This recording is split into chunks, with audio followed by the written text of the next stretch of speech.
क्या कभी सोचा है कि हमारे संविधान के अंदर ही एक तरह का टग ऑफ वॉर, एक खींचतान चलती रहती है? जी हाँ, एक तरफ है हम नागरिकों के अधिकार और दूसरी तरफ है समाज को बेहतर बनाने का सरकार का लक्ष्य।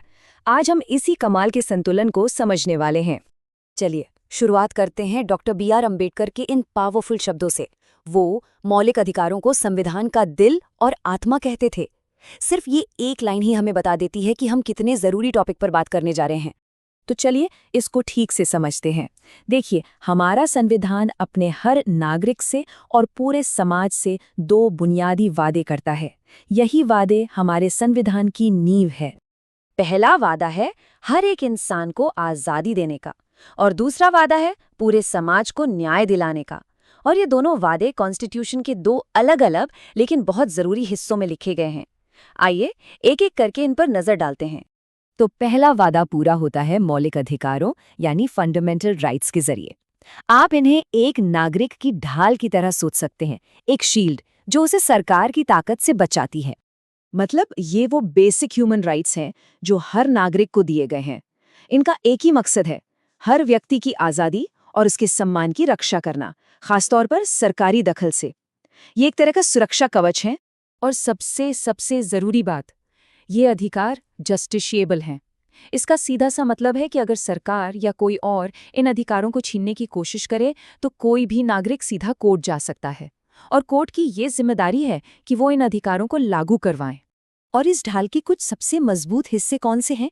जैसे कि समानता का अधिकार, अपनी बात कहने की आज़ादी और सम्मान के साथ जीने का अधिकार। यही वो अधिकार हैं जो असल में लोकतंत्र को जिंदा रखते हैं। अच्छा, अब आते हैं दूसरे वादे पे। इसे पूरा करने के लिए संविधान ने सरकार को एक कंपस दिया है, एक दिशा सूचक यंत्र। इसे हम कहते हैं directive principles of state policy. ये सरकार को रास्ता दिखाता है कि उसे किस दिशा में जाना है। ये सिद्धांत असल में सरकार के लिए एक गाइड बुक है। ये सरकार को बताते हैं कि एक ऐसा समाज बनाने के लिए कैसे कानून और नीतियां बनानी चाहिए जहां सबके साथ न्याय हो, सबको बराबरी का हक मिले। लेकिन यहाँ एक बहुत बड़ा फर्क है। मौलिक अधिकारों के उलट ये सिद्धांत नॉन जस्टिशिएबल है। इसका मतलब है कि अगर सरकार इन लक्ष्यों को पूरा नहीं कर पाती तो हम उसे कोर्ट नहीं ले जा सकते। ये सरकार की नैतिक जिम्मेदारी है, कोई कानूनी मजबूरी नहीं। जरा इन उदाहरणों को देखिए। सबको रोजगार के साधन देना, मर्द और औरत को एक जैसे काम के लिए एक जैसी तनख्वाह देना, पर्यावरण की रक्षा करना। ये दिखाता है कि हमारे संविधान बनाने वालों ने देश के लिए कितना बड़ा और प्रोग्रेसिव सपना देखा था। तो अब असली सवाल सामने आता है, क्या होगा जब एक नागरिक की ढाल यानी उसका अधिकार सरकार के कंपास यानी किसी बड़े सामाजिक लक्ष्य के आड़े आ जाए? यहीं पर संविधान का असली बैलेंसिंग एक्ट शुरू होता है। ये स्लाइड देखिए, इससे सब कुछ साफ हो जाएगा। मौलिक अधिकार यानी हमारी ढाल व्यक्ति पर फोकस करती है और कोर्ट इसे लागू कर सकता है।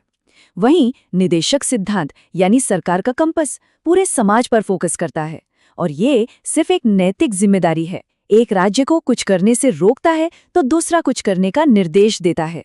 तो इस टकराव को सुलझाया किसने? इसका जवाब है हमारी न्यायपालिका ने।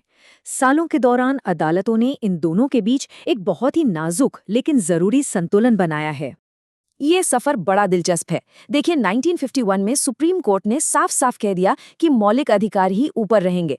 लेकिन फिर 1973 के ऐतिहासिक केशवानंद भारती केस में सोच बदलने लगी और कोर्ट ने पहली बार दोनों के बीच संतुलन की बात की। और आखिरकार 1980 के मिनर्वा मिल्स केस में कोर्ट ने वो सिद्धांत दिया जो आज भी हमारे संविधान की नींव है। और ये रहा वो ऐतिहासिक फैसला। सुप्रीम कोर्ट ने कहा कि मौलिक अधिकार और निदेशक सिद्धांत एक दूसरे के दुश्मन नहीं हैं, बल्कि इन दोनों के बीच का हार्मनी और बैलेंस हमारे संविधान के बेसिक स्ट्रक्चर का यानी उसकी मूल संरचना का हिस्सा है, और इसे कोई नहीं बदल सकता। तो आखिर में ये सवाल उठता है कि ये संतुलन हमारे लोकतंत्र के लिए इतना जरूरी क्यों है? बात यह है कि ये सिर्फ कोई कानूनी चीज नहीं है, ये हमारे लोकतंत्र की धड़कन है। इसको ऐसे समझिए, ढाल हमें एक नागरिक के तौर पर बचाती है और कंपस पूरे देश को आगे बढ़ने का रास्ता दिखाता है। एक के बिना दूसरा अधूरा है। राजनीतिक आज़ादी का तब तक कोई मतलब नहीं जब तक समाज में आर्थिक और सामाजिक न्याय न हो। तो इन सब का निचोड़ क्या है? ये संतुलन ही हमारे संविधान की आत्मा है। ये पक्का करता है कि किसी बड़े सामाजिक लक्ष्य के लिए किसी एक व्यक्ति की आज़ादी को कुचला ना जाए। और यही संतुलन है जो देश को एक सच्चे वेलफेयर स्टेट यानी कल्याणकारी राज्य की तरफ ले जाता है।